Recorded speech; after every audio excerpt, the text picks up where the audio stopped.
सच्चिदानंद रूपाय विश्वोत्पत्त्यादि Hathaway. बोलिए सच्चिदानंद भगवान करते क्या है? बोले संपूर्ण विश्व को बनाते हैं। जिसने आपको बनाया, हमको बनाया, घर बनाया, परिवार बनाया, पशु पक्षियों को बनाया, जड़ चेतन को बनाया,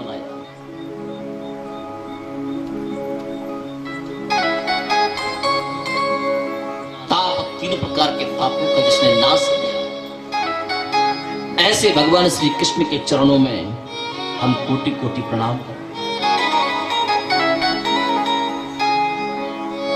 श्री कृष्णाय वयम नमः।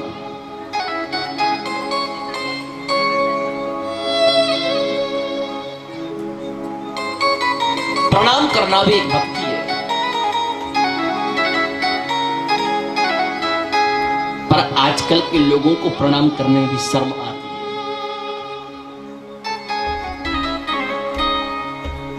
रामचरितमानस हमें ये बोलना सिखाती है कि राम तो मर्यादा पुरुषोत्तम थे, संपूर्ण ब्रह्मांड के ईश्वर थे, लेकिन जब वो भी सुबह सुबह जागते थे ना, तो क्या करते थे? प्रातःकाल उठ कर रघुनाथा, प्रातःकाल उठ कर रघुनाथा, प्रातःकाल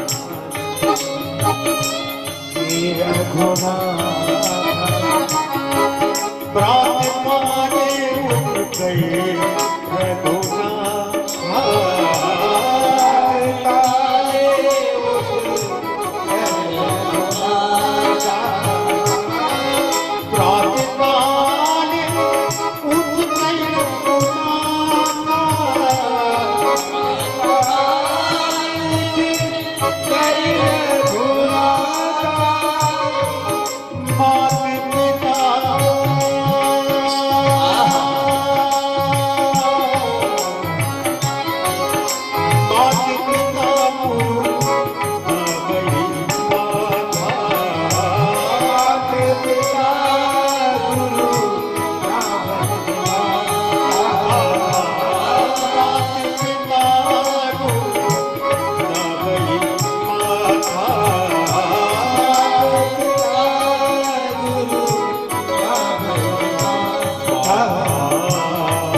साक्षात मर्यादा पुरुषोत्तम थे। वो भी सुबह सुबह जब उठते थे ना, प्रातः काल उठ के रघुनाथा, सबसे पहले माता पिता के कक्ष में जाते थे, उनको प्रणाम करते थे,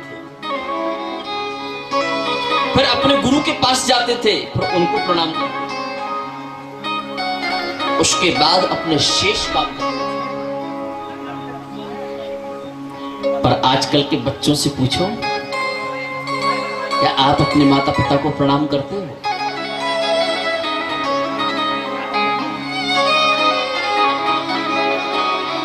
प्रणाम करना ही नहीं आता, उनको यही पता नहीं कि आखिर प्रणाम कहते किसे।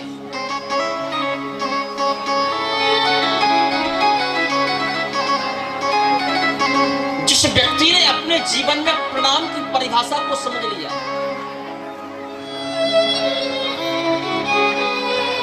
वह मनुष्य कहलाने के योग्य है। व्यक्ति को कभी भी माता पिता के चरणों में प्रणाम करने से शर्मिंदा नहीं होना चाहिए। गुरु के चरणों में, संत के चरणों में प्रणाम करने से कभी भी अपने आप को छोटा नहीं समझना चाहिए।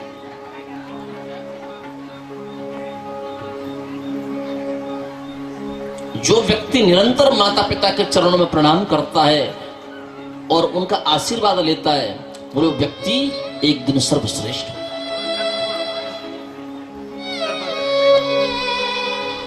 प्रणाम कर। वो परम पावन तीर्थ क्षेत्र कौन सा है? नैमिषारण्य तीर्थ।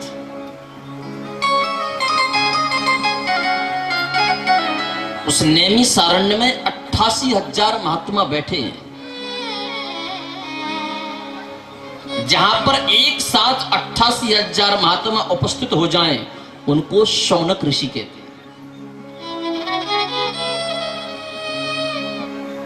शौनक किसी एक महात्मा का नाम नहीं है। 88,000 महात्माओं को श्री सूत जी महाराज ने शौनक ऋषि के नाम से संबोधित किया, क्योंकि प्रत्येक व्यक्ति का नाम अलग अलग कहां से लेंगे। इसलिए सबको एक नाम दे दिया, शौनक ऋषि।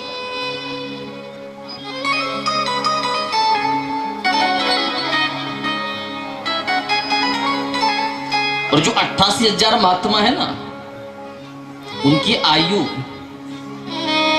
बड़ी विचित्र है। किसी किसी महात्मा की आयु इतनी श्रेष्ठ है कि जिसके देखते देखते कई बार इंद्र बदल गए। इंद्र किसी व्यक्ति विशेष का नाम नहीं है, इंद्र एक पद है। जैसे कि प्रधानमंत्री किसी व्यक्ति विशेष का नाम नहीं है, जो उस कुर्सी पर बैठेगा वो प्रधानमंत्री कहलाएगा। जैसा एक कुर्सी का नाम प्रधानमंत्री है, ऐसे ही उस कुर्सी का नाम भी इंद्र है। जो जितना ज्यादा पुण्यात्मा होगा, धर्मात्मा होगा, वो इंद्र आसन स्वीकार कर लेगा, वो इंद्र बन जाएगा। तो कई महात्मा इतने श्रेष्ठ थे जिन्होंने अपनी आंखों से कई बार इंद्र बदलते देख लिया, और वो नैमिसारण तीर्थ में आज भी बैठकर के तपस्या करते। कुछ महात्माओं की आयु इतनी श्रेष्ठ थी कि जिन्होंने कई बार ब्रह्मा देख ली,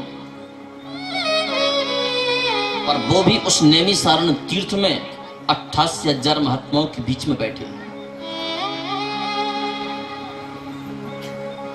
कुछ महात्माओं की आयु इतनी श्रेष्ठ थी, सतयुग, त्रेता, द्वापर, कलयुग, ये कई बार बदलते हुए देख लिया, लेकिन वो नैमिसारण तीर्थ में सुंदर आसन लगा करके बैठे।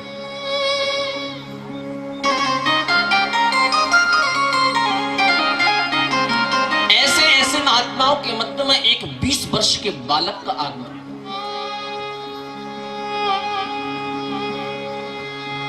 कितने वर्ष? 20 वर्ष के बालक। और उस 20 वर्ष के बालक को देख करके सारे के सारे महात्मा खड़े हो गए।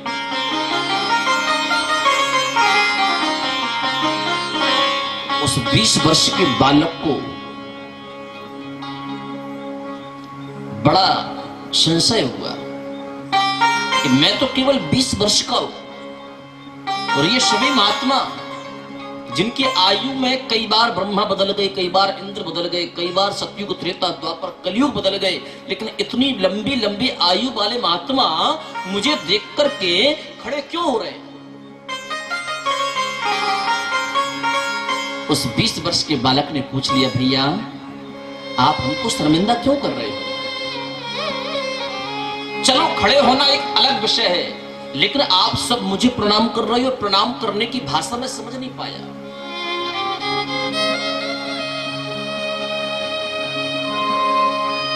संपूर्ण महात्माओं की तरफ से एक महात्मा ने बड़ा सुंदर जवाब दिया।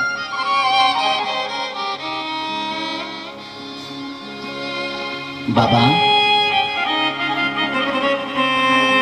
धन वृद्धा बले वृद्धा, आयु वृद्धा तथैव बचा, ते सर्वे विज्ञान वृद्धाश्च, किंकिरा शिष्य किंकिरा।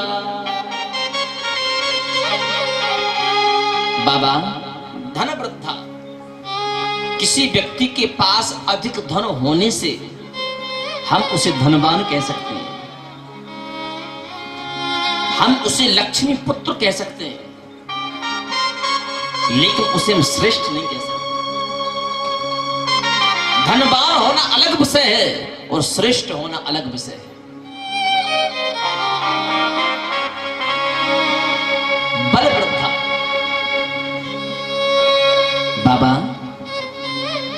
माना कि हमारे अंदर ताकत ज्यादा है, ताकतवर व्यक्ति को पहलवान कह सकते हैं, योद्धा कह सकते हैं, बलशाली कह सकते हैं, लेकिन ताकतवर व्यक्ति को हम श्रेष्ठ नहीं कह सकते। आयु वृद्धास्तथी बचा, अधिक आयु के व्यक्ति को हो जाना हम उसे वृद्ध कह सकते हैं, बुजुर्ग कह सकते हैं, पर उस व्यक्ति को हम श्रेष्ठ नहीं कह सकते। बाबा इन तीनों में ते सर्वेपि ज्ञान वृद्धाश्च किंकिरा शिष्य किंकिरा, इन तीनों में सबसे श्रेष्ठ तो वो है जो ज्ञानियों में सर्वश्रेष्ठ है। आपकी आयु भले ही 20 वर्ष की है, लेकिन हम संपूर्ण महात्माओं के मध्य में जो आप आए हो ना, आपके अंदर जो ज्ञान है वो करोड़ों सूर्यों में जो प्रकाश है, जो करोड़ों सूर्य मिलकर के प्रकाश प्रदान करते हैं, उतना ज्ञान रूपी प्रकाश तो केवल आप में है। इसलिए हमने आपके ज्ञान को प्रणाम किया, आपको नमन किया, आपको वंदन किया। आओ बाबा आप बैठो। 20 वर्ष के बालक को 88,000 महात्माओं ने अपने मध्य में सुंदर स्थान दिया और वो बालक बैठ गया। उस बालक का नाम है सूत जी महाराज।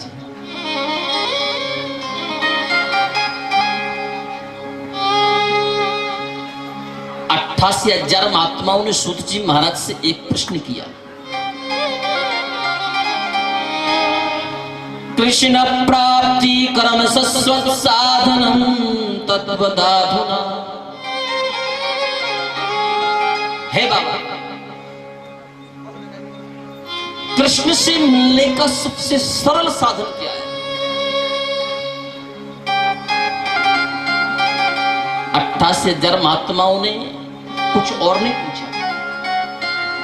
क्या पूछा? कृष्ण से मिलने का सबसे सरल साधन क्या है? कहते हैं कि संत का एक क्षण और अन्न का एक कण कभी भी बर्बाद नहीं होना चाहिए। जिसने संत के एक क्षण को और अन्न के एक कण को बर्बाद कर दिया, वो व्यक्ति भटकता रहेगा। भले एक रोटी के आप भूखे रह जाना, लेकिन भोजन उतना ही लेना जितना आप पा सकते। कई लोग तृष्णा से बहुत भर लेते हैं थाली में, थोड़ा खाएंगे बाकी सब नाली में फेंक देंगे। उसका परिणाम क्या निकलता है? थोड़ा थोड़ा थोड़ा थोड़ा होकर के एक दिन बहुत सारा हो जाता है। पर भगवान भी ऐसा चक्कर काटता है ना कि सामने थाली होने के बाद भी, पेट में भूख होने के बाद भी इतना समय नहीं रह पाता कि हम भोजन कर लें। दिन भर भूखे भटकते रहेंगे पर भोजन नसीब नहीं होगा, क्योंकि जो एक एक कण हमने बर्बाद किया था ना, वो उसका अभिश्राप लगा कि दिन भर हम भूखे भटक रहे, बिना भोजन के भटक रहे। कोई भोजन का नहीं पूछता। लोग कहते हैं उस मेहमान के घर गए, उसने हमसे भोजन की पूछी ही नहीं, उसने चाय का भी नहीं पूछा, उसने पानी का भी नहीं पूछा। अरे दोस्त उस मेहमान का नहीं, दोस्त तो तुम्हारा था, जो तुमने प्रतिदिन एक एक अन्न का कण बर्बाद किया और आज वो भरपूर हो गया, उसने तुमको भी भटका दिया। उसी प्रकार संत के पास जाकर के संसार की समस्याओं का कभी प्रश्न मत पूछो। संत से केवल एक ही प्रश्न पूछो कि कृष्ण से मिलने का, भगवान से मिलने का सबसे सरल साधन क्या है?